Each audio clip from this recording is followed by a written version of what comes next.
Break के बाद चलिए आगे बढ़ते हैं। इस बीच बड़ी खबर, लखीमपुर हिंसा पर अजय मिश्रा का बयान सामने आया है। घटनास्थल पर मेरा बेटा मौजूद नहीं था, ये बात उन्होंने कही है। इस बीच बड़ी खबर, लखीमपुर हिंसा पर अजय मिश्रा का बयान। किसानों के बीच से कुछ उपद्रवियों ने हमला किया है, जांच में सच सामने आएगा। अजय मिश्रा ने क्या कुछ कहा है, आइए आपको सुनाते हैं। देखिए, इसमें जो है ये बहुत दुर्भाग्यपूर्ण घटना है। मैंने कल भी इस विषय में मीडिया से बहुत स्पष्ट रूप से कहा था। हमारे जो पैतृक गांव में है उसमें लगभग 40 साल से इस तरह का ये कार्यक्रम हो रहा है और ये जो तिथि है इन्हीं तिथियों में ये कार्यक्रम होता है। लोगों को जानकारी है और पूरे हमारे क्षेत्र के हजारों लोग इस कार्यक्रम में प्रतिवर्ष शामिल होते हैं। उसी कार्यक्रम के सिलसिले में मैं भी अपने गांव जा रहा था और हमारे साथ में उस कार्यक्रम के मुख्य अतिथि हम आदरणीय उप मुख्यमंत्री केशव प्रसाद जी भी जा रहे थे। लेकिन इसी दौरान यहाँ के जो किसानों के नाम पर आंदोलन कुछ लोग कर रहे हैं, उन लोगों ने वहाँ पर धरना प्रदर्शन करने की एक योजना बनाई और जब हमारे कार्यकर्ता हमारे लोगों को रिसीव करने के लिए जा रहे थे उप मुख्यमंत्री जी को, उसी दौरान उन किसानों के बीच में छुपे हुए कुछ उपद्रवी तत्वों ने इस तरह से पत्थरबाजी की, जिसके कारण वहाँ पर वो गाड़ियाँ रुक गईं और गाड़ियों से फिर निकाल करके कार्यकर्ताओं को हमारे लाठी डंडों और तलवारों से पीट करके उनकी हत्या की गई। गाड़ियों को सड़क से खाई में धकेल करके वहाँ पर उसको जलाया गया और भी दूसरी गाड़ियाँ जलाई गई, दूसरी गाड़ियों में तोड़-फोड़ हुई।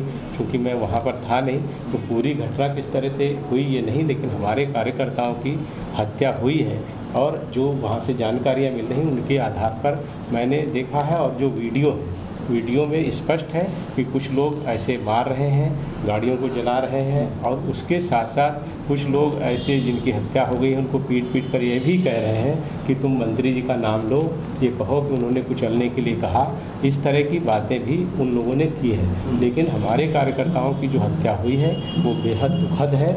उसके लिए मैं प्रशासन से यही कहूँगा और साथ ही साथ जो मेरे बेटे के ऊपर एक आरोप उन्होंने लगाने का प्रयास किया है, ये कार्यक्रम हमेशा चलता है और वो उस कार्यक्रम का अध्यक्ष है।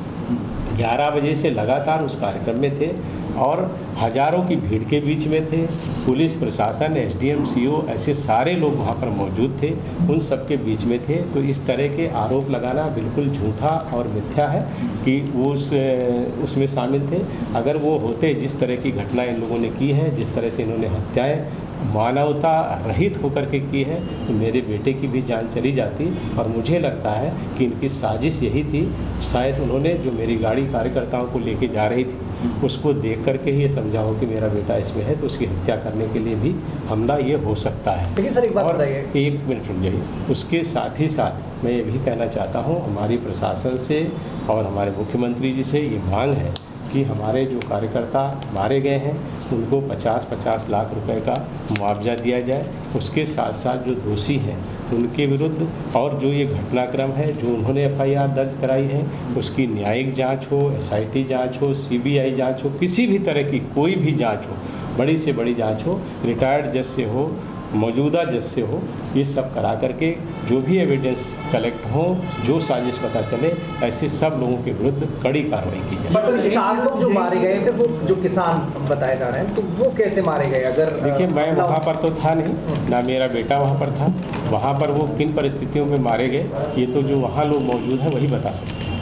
राकेश टिकैत का कहना है कि केंद्रीय मंत्री और उनके बेटे के खिलाफ एफआईआर की बात प्रशासन ने उन्हें बताई है, लेकिन जब तक कॉपी नहीं आती, जब तक उन्हें एफआईआर की कॉपी नहीं दी जाती, तब तक वो ये देखिए, ये उनका विषय है। राकेश टिकैत लगातार इस देश में अस्थिरता फैलाने का काम कर रहे हैं और ये उनका प्रयास लगभग 1 साल से जारी है और इसी हर घटना पर वो राजनीति करते हैं, जबकि सबसे पहले एफआईआर उन्हीं पर दर्ज होना चाहिए जिस तरह की घटनाएं उन्होंने की हैं। सुप्रीम कोर्ट ने भी उसको संज्ञान में लिया है और अभी 3-4 दिन पहले ही जिस तरह से सुप्रीम कोर्ट की टिप्पणी आई है उससे भी उनको समझना चाहिए। और जिस तरह से लोग देखे गए हैं, समाजवादी पार्टी के जिला अध्यक्ष जो रुद्रपुर से आकर के इस कार्यकर्ता सम्मेलन को भड़का रहे थे, जो लोग मारे गए ऐसी मुझे सूचना मिली है, मैं सुनी हुई बात ही बता रहा हूँ कि नानपारा बहराइच के रहने वाले थे। इसी तरह से पूरनपुर, पीलीभीत, इस तरह की जो साजिश करके लोग आ रहे हैं। राकेश टिकैत जी को भी देखना होगा कि किसान आंदोलन में अराजक तत्व अगर आ रहे हैं तो उसका रोकने की भी जिम्मेदारी उनकी है, और उसके कारण अगर कोई घटना होती है तो राकेश टिकैत पर FIR सर, मेरा सवाल ये सर कि आप जिस दौरान कॉन्वॉय से गुजर रहे थे, क्या इस हिंसक झड़प के पहले आपके कॉन्वॉय पर पत्थरबाजी हुई? कोई पत्थर नहीं, हमारा रूट डाइवर्ट कर दिया गया था और हम थोड़ा उससे पहले से हम लोगों को दूसरे रास्ते से घुमा दिया। क्या प्रशासन ने दौरान कोई विरोध नहीं दर्ज हुआ था? नहीं, हमारे जहाँ पर वो विरोध के लिए इकट्ठा हुए थे उस रास्ते की बजाय दूसरे रास्ते से हमको प्रशासन लेकर के कार्यक्रम स्थल पर जा रहा है। क्या प्रशासन को अंदेशा था कि इस तरह की कोई घटना घट सकती है, अब ये जिसके चलते आपका देखिए, रूट डाइवर्ट किया गया था? इसका उचित जवाब जो यहाँ के प्रशासन के लोग हैं वो दे पाएंगे। मैं तो परसों रात में ही दिल्ली से आया हूँ, तो यहाँ की जो सारी जानकारी है वो यहाँ के प्रशासन से आप पूछें।